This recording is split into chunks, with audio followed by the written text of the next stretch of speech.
என் உச்சி மண்டையில சுருங்குது ஒன்ன நான் பார்க்கல கிருங்குது கிட்ட நீ வந்தாலே டருங்குது டருங்குது. நீங்க ஆடுறீங்களா?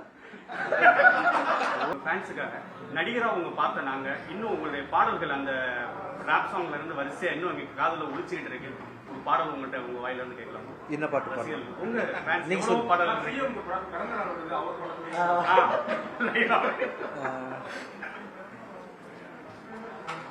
அது சரி, ஓகே.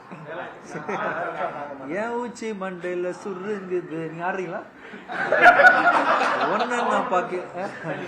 ஒன்ன நான் பார்க்கல கிருங்குது கிட்ட நீ வந்தாலே டருங்குது டருங்குது.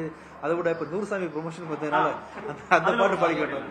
நூறுசாமி பார்க்கணும், அதுக்காக தான் பாடுறேன். ஓகே. 100 சாமிகள் இருந்தாலும் அம்மா உன்னை போல் ஆகிடுமா, கோடி கோடியாய் கொடுத்தாலும் நீ தந்த அன்பு கிடைத்திடுமா, ரத்தத்தை நான் தந்தாலுமே உன் தியாகத்துக்கு ஈடாகுமா, நான் பட்ட கடன் தீர்ப்பேன் என்றால் ஓர் ஜென்மம் போதாதம்மா, நடமாடும் கோயில் நீதானே.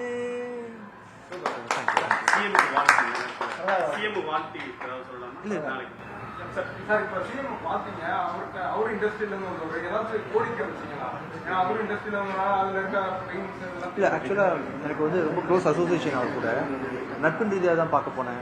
ஜென்ரலாக ஃப்ரீயாக பேசிக்கிட்டு இருந்தேன். பொலிட்டிக்கலாக எதுவுமே டிஸ்கஸ் பண்ணல. சும்மா ஃப்ரெண்ட்லி சிஸ்டர் சென்டிமெண்ட் அந்த மாதிரி ரொம்ப சாஃப்டாக போயிட்டு இருக்க ஒரு சூழ்நிலை இருக்குது. அது கொஞ்சம் பரவாயில்ல. ஆனால் வயலன்ஸான விஷயங்கள் நிறைய இருக்குது. ஒரு லோகேஷ் கனகராஜ் படமாகட்டும், இல்லை மாதேஷ் அவருடைய படமாகட்டும், ரத்தம் தெரிய அந்த மாதிரிலாம் இருக்குது.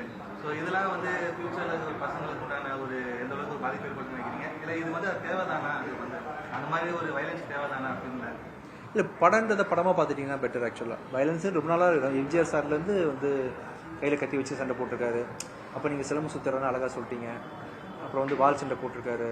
நிறைய நடந்திருக்கு இல்லையா? மன்னராட்சி கால பழைய படங்கள்லேருந்து நிறைய போயிட்டு தான் இருக்குன்றதுனால நீங்கள் வந்து வயலன்ஸ் இப்போ இருக்குன்னு நினைக்க வேணாம். அதை இருக்கிறத வந்து படம் போட்டு காட்டுறாங்க. அதவே வந்து செல்லிங் பாயிண்ட்டாக யூஸ் பண்ணி பண்ணுறதை வேணால் தவிர்க்கலாம், கொஞ்சம் குறைச்சிக்கலாம்.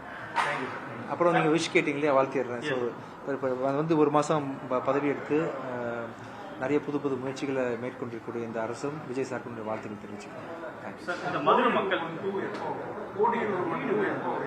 பிச்சைக்காரன் 3 வரப்போகுது. கோடியில் ஒருவன் 2 வருமானு தெரியல. ஆக்சுவலாக சொல்கிறேன், கோடியில் ஒருவன் 2 தான் இப்போ நடந்துட்டு இருக்கு. ஆக்சுவலாக அது ஆட்சி வருமானு தெரியல. நான் ட்ரை பண்ணுறேன். எல்லாருமே அந்த மதுரைக்காரன் தாண்டா மதுரை அப்படின்றது ப்ரௌடா ஃபீல் பண்றாங்க. ஃபேன்ஸுக்காக மதுரை பேஸ் பண்ணி ஒரு படம் எடுக்க போறீங்க. மதுரை மக்கள் எப்படி பார்க்கணும்னு நினைக்கிறீங்க? மதுரையிலேயே இருந்து நான் ஷூட் பண்ணக்கூடிய ஒரு படம் ஒன்று ஷூட்டிங் போகுது கூடிய சீக்கிரம். நம்ம அயோத்தி டைரக்டர் மந்திரமூர்த்தியோட படம். அயோத்தி கூட எனக்கு தெரிஞ்சு மதுரை தான் ஷூட் பண்ணியிருக்காரு. அப்படின்றதுனால இந்த படம் வந்து ஒரு முக்கியமான படம் தமிழ் சினிமாவில் இருக்கும்னு நான் நம்புகிறேன். அண்ட் இந்த படத்தோட அதான் உங்களுக்காக இருக்க படம் தான், உங்கள் ஊரில் தங்குற படம் தான்றதால இந்த படத்தை நீங்கள் பெருமையாக சொல்லிக்கலாம், உங்கள் ஊரில் பண்ணுறாங்கன்னு சொல்லிட்டு.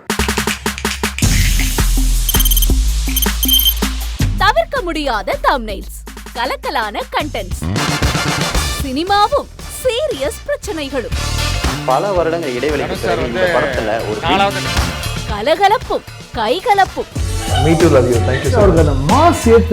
போயிட்டே தான் இருக்காரே தவிர பிரேக்கே இல்லாமல் பிரேக்கிங் நியூஸ் சொல்லும் தந்தி டிவி ஆப்.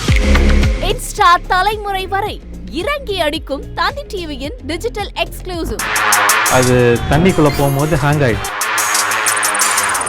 உங்களுக்கு விஜய் சார் எந்த அளவுக்கு ரொம்ப பிடிக்கும்? Of course, Malayalis are huge Vijay sir fans. ரெண்டு பேருமே ரொம்ப பிடிக்கும் எனக்கு.